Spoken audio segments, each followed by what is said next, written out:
माझ्या कथेचे नाव आहे सुरस्ट्रॉमिंग. 1981 मध्ये जर्मनीच्या एका कोर्टामध्ये एक विचित्र खटला सुरू होता. एका कुळाला नोटीस न देता घरमालकाने आपल्या घराबाहेर काढले होते. कुळाने मालकाविरुद्ध दावा दाखल केला होता. घरमालकाचे म्हणणे असे होते की या कुळाने आपल्या अपार्टमेंटमध्ये सुरस्ट्रॉमिंग मासे खाऊन इमारतीच्या पायऱ्यामध्ये कचरा पसरवला होता. आता प्रश्न असा होता की मासे खाणाऱ्या कुळाला घरातून काढून टाकण्या इतके पाऊल उचलणे खरोखर योग्य होते काय? कुणी काय खावे यावर बंधन तर नाही ना घालता येत. भारतामध्ये अन्नाला देवतेचा दर्जा दिला असून अन्न हे पूर्ण ब्रह्म असे आपण मानतो. ताटामध्ये काहीही शिल्लक न ठेवता सर्व अन्न संपवणे हा आपल्या देशात अन्नाचा सन्मान समजला जातो. कामाला बाहेर जाताना पोटभर जेवूनच आपण बाहेर पडत असतो. अन्नाची नासाडी किंवा अन्न पायदळी तुडवणे हा अन्नाचा अपमान समजला जातो. पण वेगवेगळ्या देशामध्ये वेगवेगळ्या परंपरा आहेत. जपानमध्ये जर तुम्ही चॉपस्टिकच्या सहाय्याने अन्न खात असाल तर लक्षात ठेवा की येथे जेवताना चॉपस्टिकला उभ्या ठेवणं अशुभ मानलं जातं. चॉपस्टिक आडव्या ठेवणं योग्य मानलं जातं. एखाद्याच्या मृत्यूनंतर चॉपस्टिक्स सरळ ठेवल्या जातात. अंत्यसंस्काराच्या वेळी शरीरातील हाडे अशा प्रकारे उचलली जातात. ब्रिटनमध्ये चहामध्ये दूध घालून तो बनवला जातो, परंतु तो गरम ऐवजी थंड प्यायला जातो. दुसरं म्हणजे चहा चमच्याने ढवळला जातो. असं करताना आवाज करणं अशुभ मानलं जातं. कोणताही आवाज न करता चमच्याने ढवळणं इथं आवश्यक आहे. जर तुम्ही चीनमध्ये असाल तर तुम्हाला जेवण एकदम चविष्ट वाटत असेल तर संपूर्ण थाळी चाटून पुसून साफ करू नका. इथं ताटात अन्न सोडणं आवश्यक आहे. जर तुम्ही थोडं अन्न सोडलं तर ती शेफची स्तुती मानली जाते. तुम्हाला ते पदार्थ आवडले आहेत असं मानलं जातं. संपूर्ण ताट स्वच्छ केलं तर तुम्हाला कमी जेवण दिलं गेलं आहे आणि तुम्हाला अजूनही भूक लागली आहे असं मानलं जाते. थायलंडमध्ये काट्याने चमच्यात अन्न घेऊ शकता, पण त्यापेक्षा जास्त काटा चमच्याचा वापर करणं इथं वाईट मानलं जातं. तुम्ही इजिप्त किंवा पोर्तुगालमध्ये असाल तर इथे जेवताना पुन्हा मीठ किंवा मिरपूड मागू नका, कारण इथल्या लोकांना असं वाटतं की तुम्ही मीठ मागताय याचा अर्थ जेवण चविष्ट झालेलं नाही. त्यांना अपमानित केल्यासारखं वाटतंय. इटलीमध्ये पिझ्झा किंवा पास्ता खूप आवडीने खातात. त्यामध्ये चीज असणं सामान्य आहे, पण पुन्हा चीज मागणं हा शेफचा अपमान करण्यासारखं आहे. म्हणजे तुम्हाला त्याची चव आवडली नाही असा अर्थ होतो. चीनमधील लोक किटली साबणाने धुत नाहीत. ते फक्त पाण्याने किंवा विशिष्ट प्रकारच्या वाळूने धुतात. असं मानलं जातं की स्वच्छ किटलीमुळे त्यांचा अस्सलपणा संपतो. पाण्याने धुतलेली किटली शुभ मानली जाते. दुबई किंवा कझाकस्तानमध्ये घरात पाहुणे आल्यावर त्याला फक्त अर्धा कप चहा किंवा त्याहून कमी दिला जातो. पाहुण्यांनी जास्त काळ राहावं अशी यजमानाची इच्छा असल्याचे यातून दाखवण्यात येतं. तर पूर्ण कप चहा दिल्यास पाहुणे निघण्याची वेळ आली असं मानलं जातं. सर्व युरोपमध्ये बीफ म्हणजे गाईचे किंवा बैलाचे मांस ब्रेडबरोबर खातात.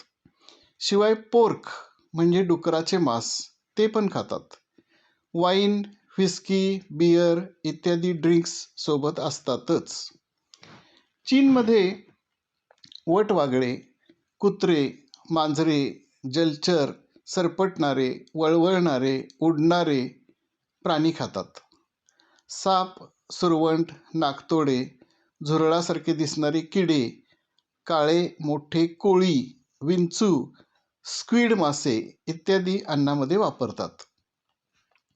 चीनमधील एका दुकानात तर वाळवलेले सरडे, पाली, साप, ऑक्टोपस, सापाची वाळलेली पिले इत्यादी टांगलेली दिसतात. सापाची वाळवलेली पिले असं म्हणतात की म्हाताऱ्या माणसांच्या हाडाच्या मजबूतीसाठी चांगली असतात.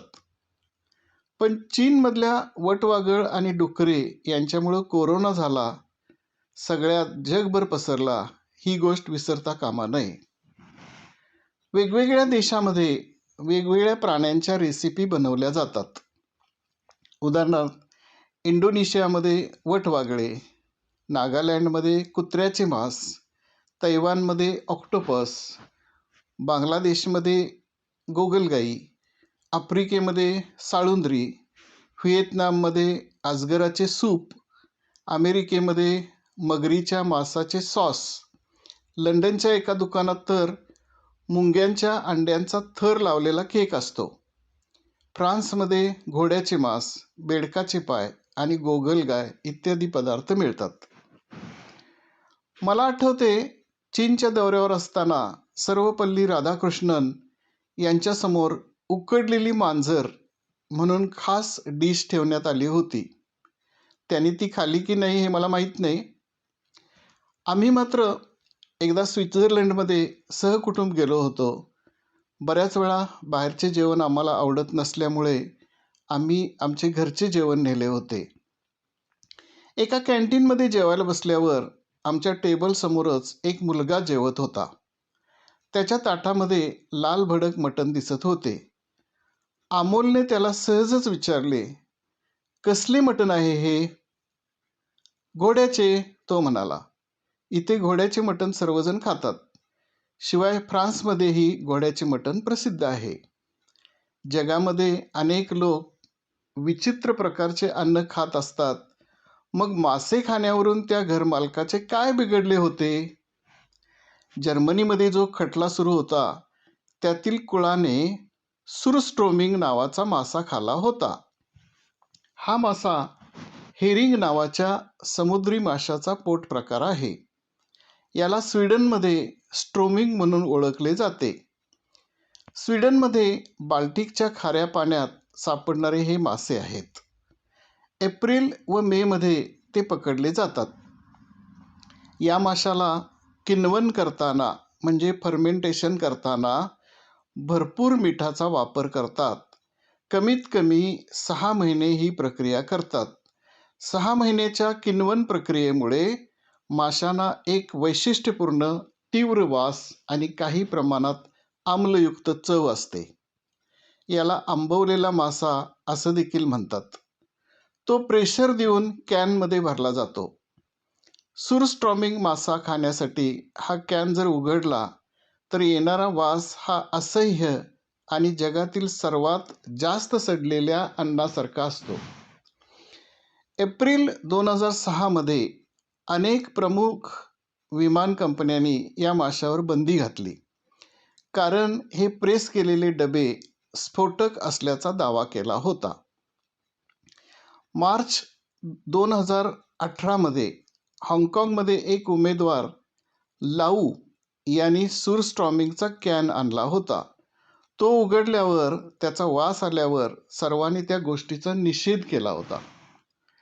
डेन्मार्कमध्ये सार्वजनिक स्थळावर या माशाचा कॅन उघडायला बंदी आहे असं म्हणण्यापेक्षा बेकायदेशीर आहे असं म्हणायला हरकत नाही. कोर्टामध्ये दोन्ही पक्षांचे वकिलांची आपापल्या बाजू मांडल्या गेल्या. कुळाच्या वकिलांनी वेगवेगळ्या देशामध्ये लोक अन्न म्हणून काय काय खातात याचे सविस्तर वर्णन करून सांगितले. आणि मग माझ्या अशिलाने मासा खाला म्हणून त्याला घरातून काढून टाकणे हे बरोबर नाही, अन्यायकारक आहे, हे त्यांनी वक्तव्य केले.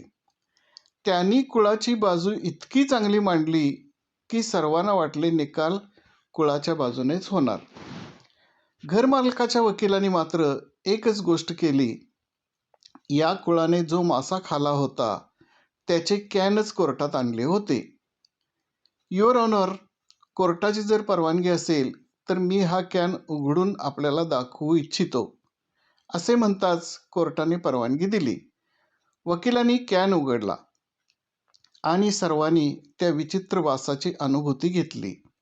सर्वांनी आपले नाक बंद करून घेतले. नाकपुड्यातील केस जळतात की काय असे वाटायला लागले. बऱ्याच जणांना उलटी व्हायला लागली. बरेच जण नाक दाबून कोर्टाच्या बाहेर पळत गेले. कोर्टाची तर भंभेरी उसळून गेली. ते एकदम अस्वस्थ झाले. इतका घाणेरडा आंबूस वास त्यांनी जन्मात घेतला नव्हता. ते कासावीस झाले. ते बाहेर पण जाऊ शकत नव्हते. ते जोरात ओरडले, प्रथम तो कॅन बंद करा. आणि मित्र हो, तुम्हाला लक्षात आले असेलच की न्यायाधीशाने निकाल घरमालकाच्या बाजूने दिला. धन्यवाद.